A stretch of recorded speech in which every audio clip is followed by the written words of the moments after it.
A very warm welcome to all my listeners on my channel Alishana's audiobook. So today I will read next chapter of this book, and the book name is The Secret of Success and chapter name is The Teacher Tree. The tree trunks forms one half of a tree and the roots the other half.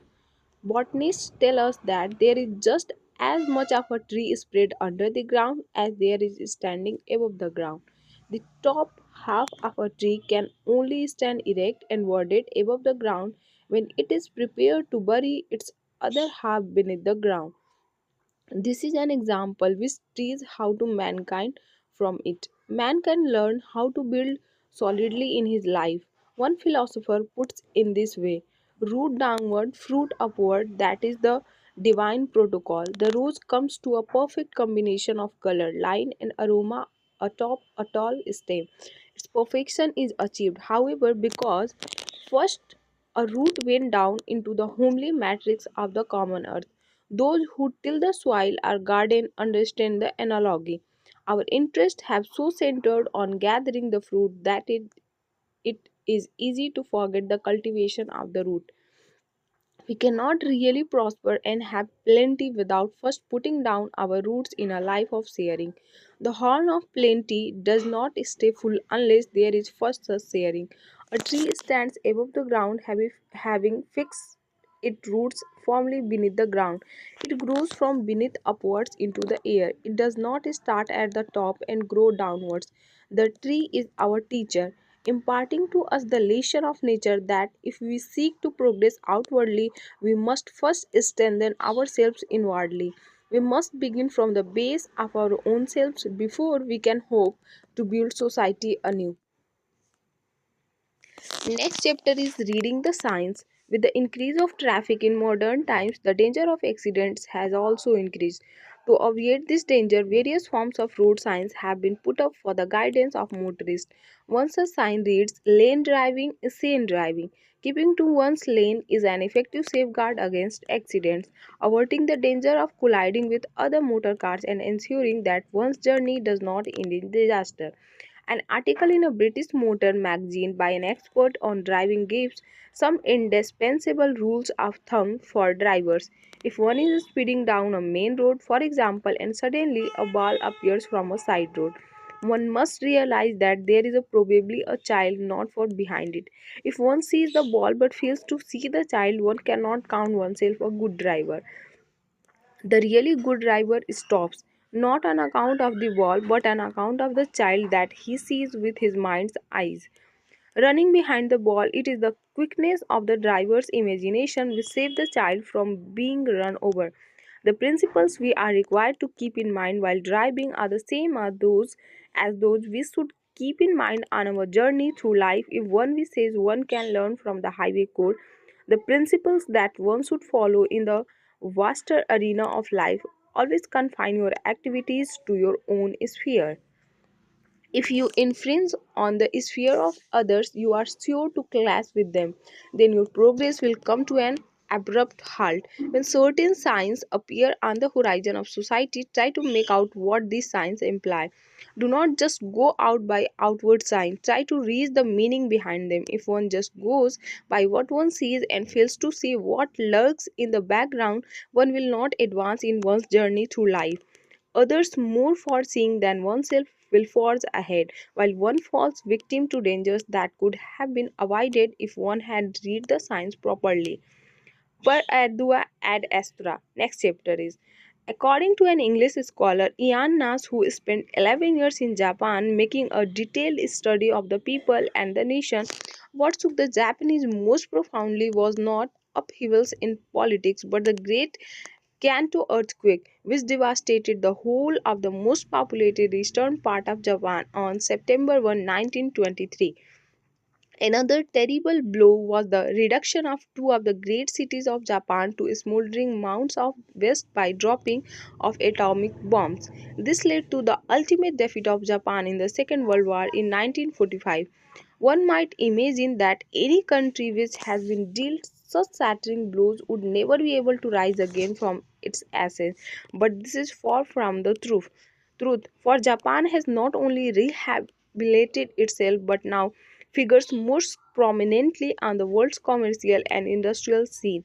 Japan has become a great hive of technological activity in spite of having launched itself on an industrial course after Britain, Europe, and America. This is all the more remarkable considering that Japan has none of the natural resources that the older established industrial nations have, buried right there in their own soil just waiting to be extracted. In human life, the most important thing is the will to act. Had the Japanese succumbed to a sense of loss and frustration and frittered their energies away in futile political protest, the country would have been doomed to decline and ruination. But as it was, they overcome any sense of victimization they might have had and set about reconstructing their national life with a will and a way. Although earthquakes had brought them death and destruction, they had also galvanized them into building their lives afresh. In such situations of grim affliction, provided one has the will, all one's had hidden potential and latent faculties are brought into play. One can think better, plan more successfully, and make the greater efforts needed to bring one's plans to fruition. One who lacks the will to improve his life is just like an idling motor which is going nowhere. Experience has also shown that complacency and a sense of comfort can be even greater vitiating factors in man's progress through life than devastation and despair. This does not mean that adversity by itself is beneficial number. It is simply the spark which ignites the fuel of man's soul and drives him on to greater things. It is the mainspring of his initiative and the force which propels him relentlessly forward. In the face of adversity, his hidden capacities come to the fore and it becomes possible for him to reach undreamed of heights. But first and foremost, there has to be the will to do so. There has to be the will to stop wallowing in self pity and to get up and take action. It has rightly been said it is not ease but effort, not facility but difficulty, which makes a man what he is. Now, next chapter is the need for flexibility. A man came into a shop intent on buying some cloth. Choosing a suitable piece was no problem, but fixing a price was for in instant countries one usually has to bargain before buying anything. This time the bargaining was tough. Neither the shopkeeper nor the customer was willing to budge from his original price. Finally, after holding out adamantly for half an hour, it was the shopkeeper who gave in, coming right down to the customer's price, thus clinching the deal.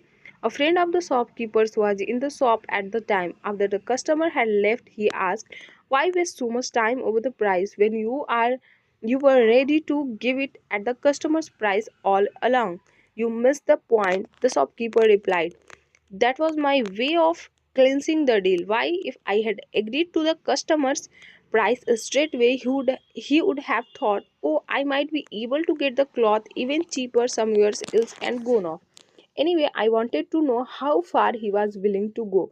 When I realized that he was not willing to budge even in an inch, I saw that I was the one who would have to give in. So I sold him the cloth at his price."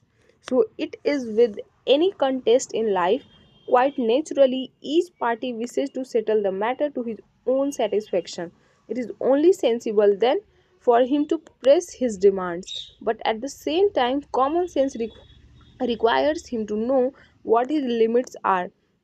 That is how far he can go without losing anything himself or sending his customer away dissatisfied. Here we have a basic principle of life. It can be put in one word: adjustment.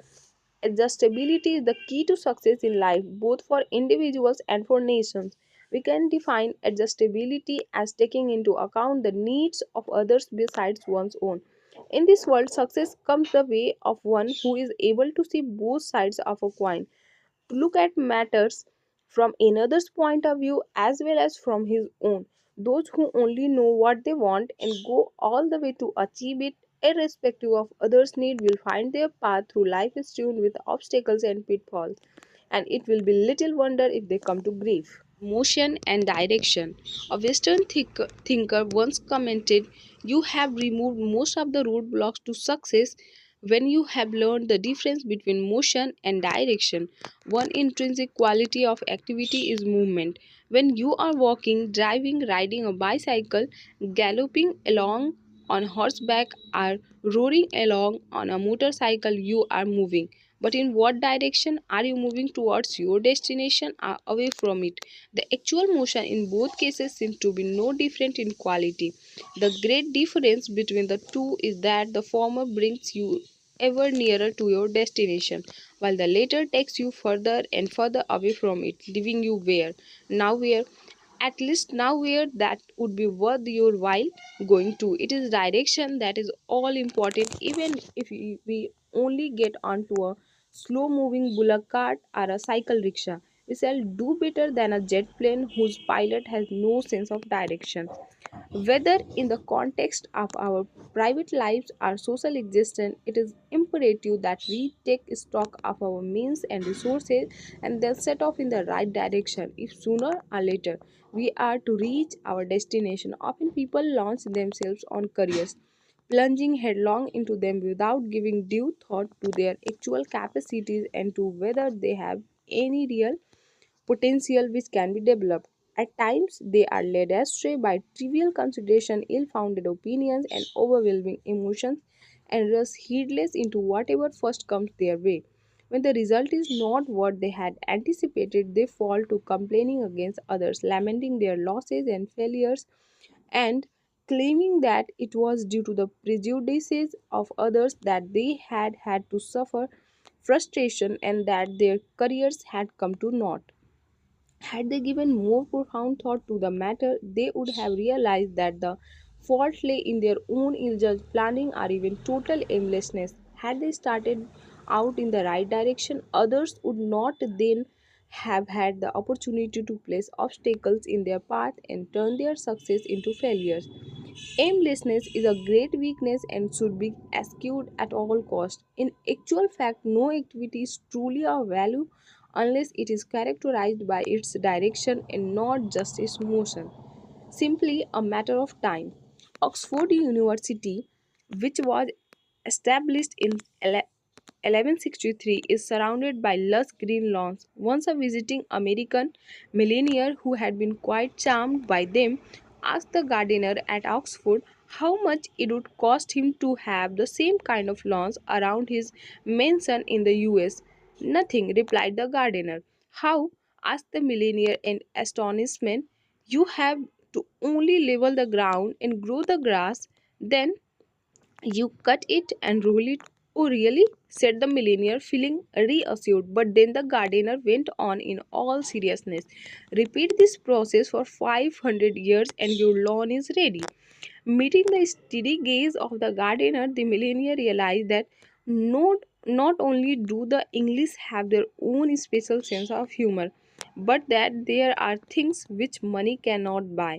There are things for which time is of the essence.